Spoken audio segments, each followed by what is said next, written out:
अस्सलामुअलैकुम, वेलकम है आप सभी का इस नई वीडियो में। तो जैसे आप सभी जानते हैं कि कल जेके बोपी की तरफ से बीएससी नर्सिंग पैरामेडिकल और टेक्नोलॉजी कोर्सेज का जो सेकंड राउंड का सिलेक्शन लिस्ट था रिवाइज्ड वाला, वो यहाँ पे रिलीज़ कर दिया गया है।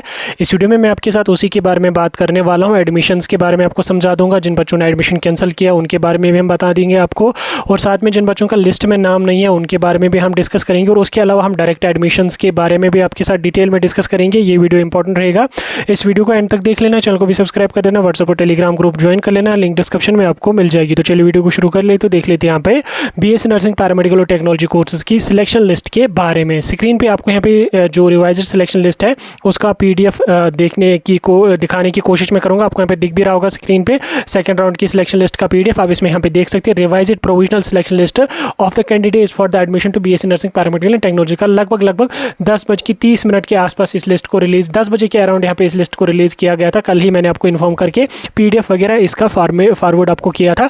डेट आप यहाँ पे देख सकते हैं 16 सितंबर की ये नोटिफिकेशन है। कल इसको रिवाइज करके इन्होंने रिलीज किया। अब नीचे इन्होंने इसमें यहाँ पे क्या मेंशन करा है कि इससे पहले जेके बोपी ने सिलेक्शन लिस्ट को इशू किया था, लेकिन उसमें कुछ एरर्स है जिसकी वजह से उस सिलेक्शन लिस्ट को विड्रा किया गया था। अब जेके बोपी ने जब वो रिवाइज्ड प्रोविजनल सिलेक्शन लिस्ट है उसको इशू किया है बीएससी नर्सिंग पैरामेडिकल और बीएससी टेक्नोलॉजी कोर्सेज के लिए, तो जितने भी बच्चे यहाँ पे इसमें सेलेक्ट हुए हैं उनका नाम यहाँ पे एनेक्चर ए में मेंशन है। और उसके बाद इन्होंने नीचे यहाँ पे एडमिशन्स का भी जिक्र किया है। एडमिशन का क्या इन्होंने बोला ये कि इस लिस्ट में जिन जिन बच्चों का यहाँ पे कॉलेज अलॉट हुआ है, कॉलेज अपग्रेड हुआ है, कॉलेज न्यू अलॉट हुआ है, तो उनको 17 सितंबर से लेके 21 सितंबर तक जब वो अपना एडमिशन करना है, यानी कि आज से लेके 21 सितंबर तक, यानी कि 21 सितंबर तक आपको अपने एडमिशन की जो फॉर्मेलिटीज़ हैं उनको पूरी की पूरी करनी है। अगर कोई बच्चा एडमिशन नहीं करेगा तो उसकी सीट कैंसिल यहाँ पे हो जाएगी। ठीक, ये डेट एक्सटेंड नहीं होती है, ये आपकी 21 तक की है। उसके बाद यहाँ पे इन्होंने बोला है कि जितने भी हेड ऑफ कंसर्नेट कॉलेजेस या इंस्टीट्यूट्स हैं उनको बोला गया है कि अगर जो है वो 21 तारीख को जब डेट खत्म हो जाएगी तो 21 तारीख को शाम के 5 बजे आपको जब वो रिपोर्ट सबमिट करनी है कि कितनी सीटें आपके पास फिल हो गई हैं और कितनी सीटें आपके पास वैकेंट है, ताकि जो वैकेंट सीट्स होंगी वो नेक्स्ट राउंड यानी कि डायरेक्ट एडमिशन्स का जो राउंड हमारा होगा उसमें फिल कर दी जाएंगी। अब देखो जब आप इस लिस्ट को और जाके देख लोगे इसमें आपको जब वो इस तरीके का आपको देखने को मिलेगा। इसमें क्या क्या चीज़ें ये आपको थोड़ा सा ब्लर यहाँ पे देखने को दिख रही होगी, लेकिन मैं समझाने की कोशिश करूँगा। देखो यहाँ पे आपका एप्लीकेशन नंबर होगा, यहाँ पे आपका रोल नंबर होगा, सॉरी यहाँ पे आपका नाम होगा, कैटेगरी होगी, बाकी चीज़ें होगी, और इधर आपको राउंड 1 का जो कॉलेज था वो होगा, और इधर आपको यूए डिसिप्लिन में आपको अपग्रेडेड कॉलेज होगा, और यहाँ पे आपका अपग्रेडेड इंस्टीट्यूट होगा। जैसे इस बच्चे का यहाँ पे आपको देखने को मिल रहा है, इस बच्चे को यहाँ पे इस वाले सेक्शन में ये चीज़ यहाँ पे एम्प्टी है, इधर कुछ भी नहीं है, लेकिन इधर इसको यहाँ पे सिक्किम सोरा दिखा रहा था। क्यों ऐसा दिखा रहा है? क्योंकि इस बच्चे ने राउंड 1 में या तो चॉइस फिलिंग नहीं करी थी, या इसने अगर चॉइस फिलिंग करी भी थी राउंड 1 में तो इसको सीट नहीं मिली थी, इसी वजह से इसका ये वाला जो राउंड 1 का ये एम्प्टी है, और अब इसको यहाँ पे radiography and imagining technology Sikkim सोरा में मिला। इसी तरह से आप इसको आपको इस स्टूडेंट का भी देखने को मिल रहा होगा, और भी आपको ऐसा काफ़ी सारे स्टूडेंट्स के यहाँ पे देखने को मिल रहा होगा। आप देखो जिन जिन बच्चों को यहाँ पे इसमें सीट अलॉट हुई है, चाहे सीट अपग्रेड हुई है या न्यू अलॉटमेंट हुई है, वो बच्चे क्या काम करेंगे, जो कॉलेज आपको यहाँ पे अलॉटेड है या न्यू अपग्रेड हुआ है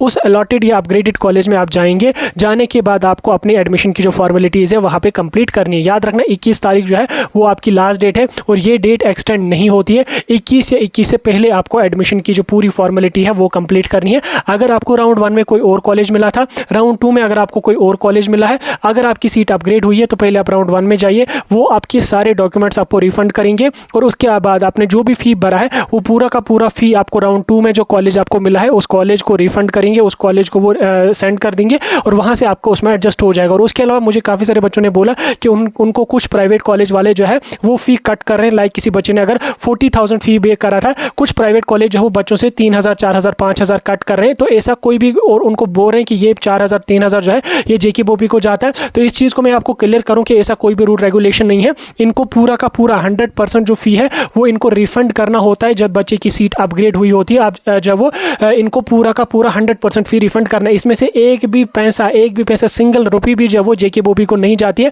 अगर आपको कोई कॉलेज या आपका जो अलॉटेड कॉलेज है राउंड 1 का, वो अगर आपका 1,000, 2,000, 3,000, 4,000 या 5,000 कट कर रहा है तो आप बिल्कुल एक भी पैसा उनको कट करने ना दो। कोई भी पैसा जेके बोपी को नहीं जाता, कुछ भी सिंगल रुपये भी जेके बोपी को नहीं जाती है, नहीं Jammu Kashmir paramedical nursing council को जाती है। ये जो 2,000, 3,000 कट करते हैं ये खुद को रखते हैं वो पैसे। इनको पूरा 100% इनको according to rules and regulations इनको 100% फी जो है अपग्रेड की कंडीशन में रिफंड करनी है। ठीक, तो कॉलेज वालों को एक भी पैसा खाने ना दो, एक भी पैसा कट करने ना दो। अगर वो कर रहे हैं तो उनकी कंप्लेन कर लो जाके जम्मू कश्मीर पैरामेडिकल काउंसिल में, जेके बोपी में उनकी कंप्लेंट कर लो जाके, उनसे पूरा 100% अपना फ़ी ले लो। ठीक, अगर आपने 5,000 भरा है, 10,000 भरा है, 50,000 भरा है, 100% आप उनसे फ़ी ले लो। उनका बिल्कुल भी अधिकार नहीं है, उनका बिल्कुल भी हक नहीं है कि वो किसी स्टूडेंट की 1 रुपये कट करेंगे। इसमें जो वो आपको जेके बोपी की कहानियाँ बता रहे हैं वो बिल्कुल गलत बता रहे हैं। जेके बोपी को इसमें एक भी पैसा नहीं जाता है। अपग्रेड की कंडीशन में इनको 100% फ़ी रिफंड करनी होती है। हाँ, फिर अगर कोई बच्चा अपग्रेड के बिना एडमिशन कैंसिल करता है उसमें फ़ी उसकी कुछ % कट होती है, लेकिन अपग्रेड में अगर बच्चा एडमिशन उसको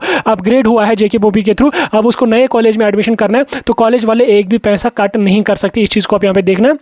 डॉक्यूमेंट आपको वापस मिलेंगे, फ़ी आपको वापस मिलेगी, जाइए एडमिशन कीजिए। और उसके अलावा काफ़ी सारे बच्चे ऐसे हैं जिनका यहाँ पे राउंड 1 में तो सीट मिली थी, राउंड 1 में उनको सीट मिली थी, लेकिन राउंड 2 में उनको कोई भी नाम यहाँ पे नहीं है। तो क्यों नहीं है? क्योंकि आपका राउंड 2 में सीट अपग्रेड नहीं हुई है। तो आपका अगर यहाँ पे राउंड 1 में कॉलेज अलॉट हुआ था, आपने उस कॉलेज में जाके एडमिशन करा, फ़ी पे करी, तो अगर आपको लिस्ट 2 में नाम नहीं है तो आपकी अपनी पुरानी सीट ही कन्फर्म है, आपको सीट अपग्रेड अपनी नहीं हुई है। लेकिन अगर आपको यहाँ पे अपग्रेड हुई है तो आपका इधर नाम होगा, अगर नहीं है तो आपका नाम नहीं होगा। और उसके अलावा काफ़ी सारे बच्चे ऐसे भी जिनको राउंड 1 में सीट तो मिली थी लेकिन उन्होंने वहाँ पे एडमिशन ही नहीं किया, उन्होंने ऐसी सीट रखी, एडमिशन नहीं किया, फ़ी नहीं भरी, अब उनका लिस्ट 2 में भी नाम नहीं है, तो उनकी जो पुरानी सीट है वो कैंसिल हो चुकी है ऑलरेडी। ठीक, वो अपनी पुरानी सीट को क्लेम नहीं कर सकते। क्लेम आप तब करोगे जब आप एडमिशन अपना वहाँ पे कॉलेज में जाके करोगे। तो अगर किसी बच्चे ने राउंड 1 में जाके एडमिशन करा है लेकिन राउंड 2 में जो है वो उसका सीट अपग्रेड नहीं हुआ है, लिस्ट में उसका नाम नहीं है, तो उसको घबराने की जरूरत नहीं है। उसका जो राउंड 1 का कॉलेज है उसकी सीट वहीं पे है और वो वहाँ पे अपना क्लासेस अटेंड कर लेगा। लेकिन अगर आपको राउंड 1 में सीट मिली थी, ठीक, राउंड 1 में आपको सीट मिली थी,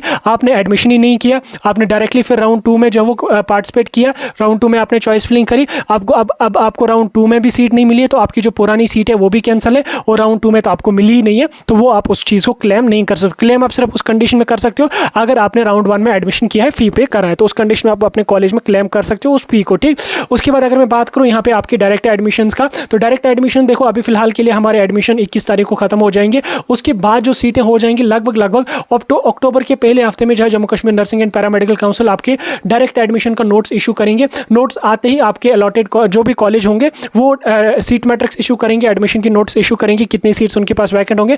अकॉर्डिंगली आपको कॉलेज की वेबसाइट पे जाके फॉर्म फिल करना पड़ेगा। 100-200 रुपीज़ उसकी फ़ी होगी, या काफ़ी जगहों पे फ्री भी होता है, कुछ भी फ़ी उसमें नहीं होती है। तो जो भी क्राइटेरिया होगा कॉलेज का वो आप भरिएगा, ठीक, और उसके बाद फॉर्म फिल करिए। नर्सिंग में आपका बोपी के स्कोर के बेस पे हो जाएगा, पैरामेडिकल में आपको जो वो 12th के मार्क्स के बेस पे यहाँ पे एडमिशन हो जाएगा। ठीक, इस चीज़ को याद रखना। बाकी फिलहाल के लिए अभी ये एडमिशन खत्म हो जाएंगे तो लगभग अक्टूबर के पहले हफ्ते में आपका जो डायरेक्ट एडमिशन का प्रोसेस है वो चलेगा। जो ही नोट्स आ जाएगी आपको इन्फॉर्म करेंगे, जिस कॉलेज से नोटिफिकेशन आ जाएगी आपको इन्फॉर्म किया जाएगा। तब तक के लिए आप हमारे साथ जुड़े रहें, यूट्यूब, टेलीग्राम, इंस्टाग्राम, हर जगह जुड़े रहो, हर जगह आपको अपडेट टाइम टू टाइम मिलता रहे।